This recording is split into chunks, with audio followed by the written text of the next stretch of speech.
month on Bad Movie Beatdown, moving to the 90s. Yes, the 90s didn't start well for Stallone. His two major franchises both had dire installments in the form of Rambo 3 and Rocky 5. But things picked up in 1993 for Stallone. It was the year when Arnie's box office star floundered with Last Action Hero, and Stallone soared with a double whammy of Demolition Man and Cliffhanger. Both solid action classics in my opinion. Oh, and before you ask, I like Last Action Hero too. So how did Stallone follow this up in 94? Badly. His next movie was The Specialist. How do you know it's bad? 2 words. Erotic thriller.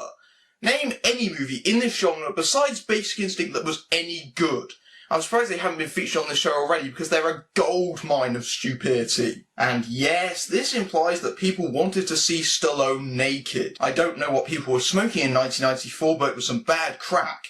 No pun intended. That said, they did cast someone who is much more flattering to be seen nude, Sharon Stone, who seems to have spent half her career in the bath. The film is directed by Luis Alonso, also as the guy who made Anaconda. I can assure you that this film more than matches that film's ineptitude. It's also one of 3 bomber movies in 1994, Speed and Blown Away being the others. This is definitely the least of all of them. The film opens in Colombia in 1984, several years prior to McBain's invasion, with explosives expert Ray Quick, played by Stallone, and his partner Ned, played by James Woods, so you know he'll be the bad guy. Ray plants a set of explosives under a bridge, and Ned activates them as their target drives towards it. Wait a minute. He's not alone. Pull the plug, Ned. There's a kid in the car. The drug lord in the car, Ray. Kid just took a bad ride, that's all. Activate the failsafe, you fucking psycho! There is no failsafe. Told you James Woods would be evil. So Ray races across the bridge to get to the explosives.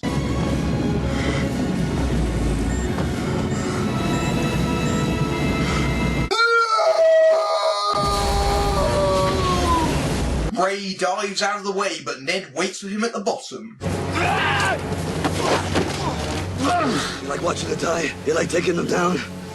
No, I'm taking you down. You're as dead as those people in the river. You both are. I became an explosive expert to kill bad people. I wasn't prepared for collateral damage. Cut to present day Miami, i.e. 1994. It turns out someone wants Ray for a job. I know it's late. It's never too late. After all, you're about to give me a new life. I like your voice.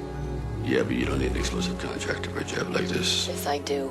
Bullets are imprecise. I heard that you control your explosions. What? How is even the most controlled explosion more precise than a bullet? This seems like a really stupid excuse to explain why she doesn't hire a hitman. Just so you know he's a good guy, Ray is followed by a cat, so he decides to take it with him. And somewhere a kid cries because their beloved pet has gone missing. Even though he claims he's not interested, he decides to follow the woman. This is May, played by Sharon Stone. Yes, Ray and May, rhyming names. How twee. May's parents were murdered by gangsters when she was a child, hiding in a closet. Ray listens to her recorded phone calls on earphones. I never thought blood would be so sticky. It's always good when you get 2 idiotic lines in the first 10 minutes. Elsewhere we see the gangsters, who have not aged in at least 10 years. They are the Leon family, led by father and son Joe and Thomas, played by Rod Steiger and Eric Roberts respectively. Ned is also in their employ. Steiger is also sporting a ridiculous Cuban accent. Alright, you get it and I'll put it on the street. Chew it, Soros! He likes to chew it! May comes to the party and immediately attracts the attention of Thomas. Is there something you want? What I want, I take. Gee, that sounds like a thinly veiled sexual innuendo. The following day, Ray takes the bus and, to show he's a nice guy, lets a pregnant woman have his seat. But that doesn't work out. That seat's taken. Fuck you. It's alright. Hold it, please. He then shows what an upstanding moral citizen he is by beating up the jerks, including kicking one out the window. I'm sure the bus company's going to be very pleased with that. And what purpose does this serve in the plot? None whatsoever. Hooray for tacked on violence! Ray continues to follow May. Could her nipples stick out of her dress anymore? You could poke your eye out on one of those things. Every time he touches me, I mean, it's the man who shot my father. And he's kissing me and, oh God. It's the only way I can get close enough to kill him. See, I have this dream. I'm right there when it happens. He looks at me like I'm a stranger, and I say my name, and it's the last thing he ever hears. Gee, it'd be really stupid if something like that happened later.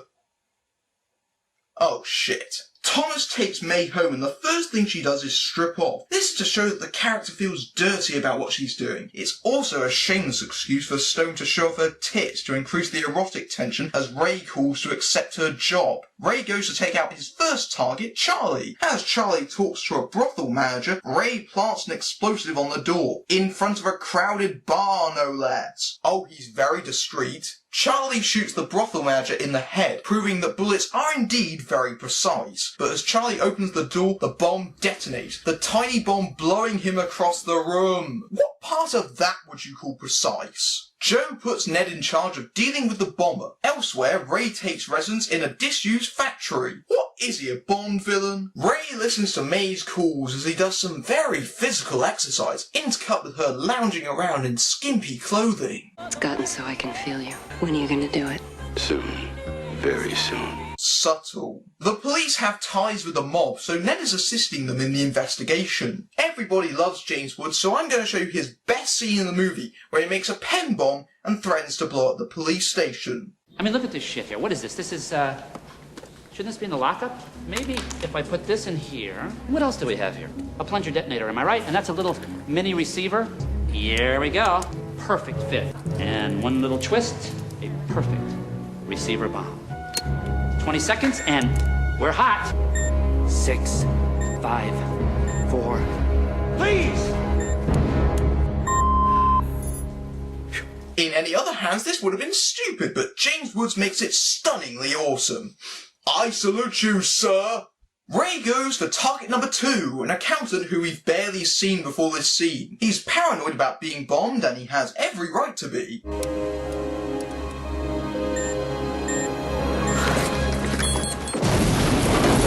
So Ray dismantled the parking machine, rewired it, made sure no one else went through it, and did all this without the parking attendant noticing, and this isn't even the most contrived bomb in the movie. And somehow this explosion sends the driver's seat flying out like an ejector seat. That's impossible given the position the bomb was placed. Ned pays a visit to May, and it turns out that she's working for him to lure Ray into the open for Ned, but also to get her own revenge. Elsewhere, Ray works on his next bomb. At the pool, he activates it using a customised tennis racket. Where did he get that? Did he make it himself? This is ludicrous. But that's not even the best part of it. You know what the bomb is? A cup and saucer. I'm dead serious. Ray panics, however, when May enters the shack.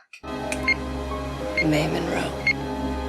It's just like a dream! And despite somehow managing to fit enough explosives to blow the bloody doors off, it doesn't harm May one bit! Damn, he is precise! In the chaos, Ray catches sight of Ned and realises all isn't what it seems. Elsewhere, Ned goes to see Joe, and Rod Steiger makes this emotional scene hilarious. You were supposed to protect his back. His life was in your hands. You know what you do? Cut my heart out, you know? He has no son. While most actors would be flattered to be compared to Laurence Olivier, I don't think this is one of those times. Joe, you're not thinking straight. Jesus Christ, don't you say it to me. Swear to God, don't say another word. Not another word.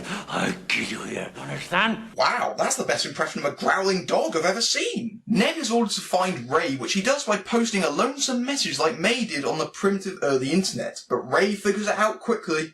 Put Trent on the line. Hey, Ned, can you hear me? You sell your service to the highest bidder, won't you, you stinking maggot? Fuck you, Ray! Fuck you! You killed! You broke your famous code, didn't you? You killed an innocent bystander, Ray. And it's just eating you up inside, isn't it? Yes, Ray is the good kind of bomber. You know, the one that doesn't want to see innocent people hurt. Because Stallone's characters cannot be morally ambiguous, regardless of whether he's playing hitmen or bombers. I'm coming to take all the pain away. I'm gonna fucking cut it right out of you, and I'm gonna close your heart in my hand. All right, time's up. 58 seconds. God damn it, son of a... I'll fucking kill you! I'll vaporize your ass! Jesus, James Woods, your acting is more destructive than Stallone's bombs. You must be picking splinters out your teeth. Ray goes to a funeral, but it turns out the woman isn't her. But look who shows up. And again, we get some very subtle sexual tension as he feels her for weapons. Oh, just already. They leave before Ned can show up. Open the casket. Who are you? I said, open the fucking casket! Bitch. Even when he's desecrating a funeral, James Woods is still assholishly awesome. They check into a hotel, and of course, the first thing they do in the hotel is have sex. Oh my god, Stallone's ass! Ah, the god will do nothing! I don't care if you see Sharon Stone's boobies a lot. There are things I don't want to see. Stallone's ass being one of them. I may have cleansed my mind of Stallone in drag, but at what cost? Of course, the plus side of having sex in the shower is that you don't have to go far to clean off. Afterwards, Ray sees that May has disappeared. Now, if you're a man like Ray, you might start making plans to get out of there ASAP. But not Ray. No. Instead, Ray sits his dumb ass on the bed until May calls him to alert him that Ned's men are coming up. He is a bit of an idiot.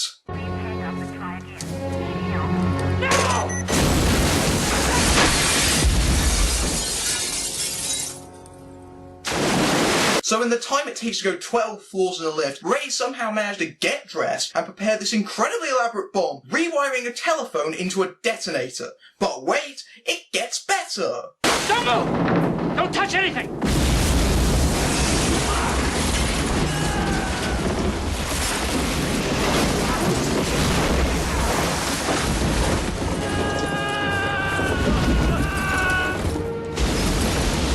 So, just to recap, they somehow managed to trigger a second explosion that makes the whole room fall off the hotel with hilariously dodgy special effects and fall on the first guy who is still alive despite the fact he fell 12 stories into the ocean in just 2 minutes work. This is a masterpiece of idiocy. Ray fights some guys in a kitchen, including throwing a guy into a sink full of boiling water. I have no idea why it's full of boiling water since that's where the chefs wash their hands. May is captured by Ned, who forces her to meet up with Ray. He arranges to meet her at a seafood restaurant. And Ray, do you remember the note our relationship ended on? The last thing I said to you? I remember everything.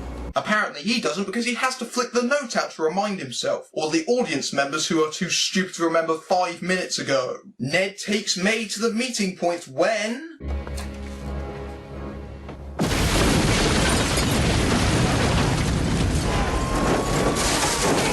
So Ray had an abandoned seafood restaurant filled with crabs for the sole purpose of blowing it up? They didn't have a plot, did they? They didn't have a script, they just had a list of things they wanted to explode, and they wrote some lines on some napkins to fill the gaps. Ray takes May back to his place. I want to stay with you. But it's not over for me. Joe Leone ordered the hit. You think that killing Joe Leone is gonna make everything alright? It's an action movie, of course it will, but this is broken up by police who have figured out where Ray is staying. Detonation sequence primed. Enter code. Top of the world, Mom. This place is rigged for controlled explosions if the inner perimeter is breached. Each one of these lights is a pressure mine sequence. If one goes, they all go. But if these lights turn red, worry. He really is a Bond villain, isn't he? The whole place has a self-destruct sequence? This movie's getting more batshit insane by the minute!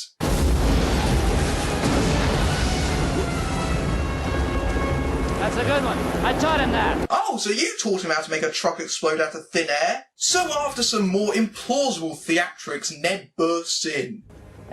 She's hot, Ray. Semtex, sprayed with nitro. Cigarette case. Honest engine. Take a look. Everybody deserves to die. Ascot. He kills across the board. So why shouldn't I? Oh, how dramatically convenient. I remember when I wrote stuff like that.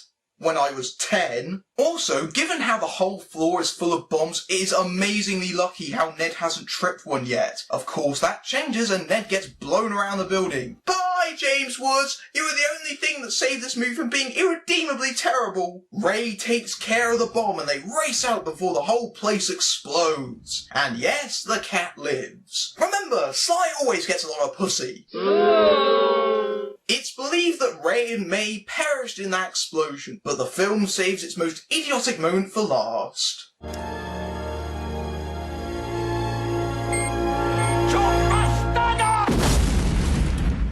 necklace? Are you f***ing kidding me? You were taking the piss with a cup before, but a necklace? How much explosive can you fit in a necklace? Maybe a party popper? Tops? How do you feel? Better.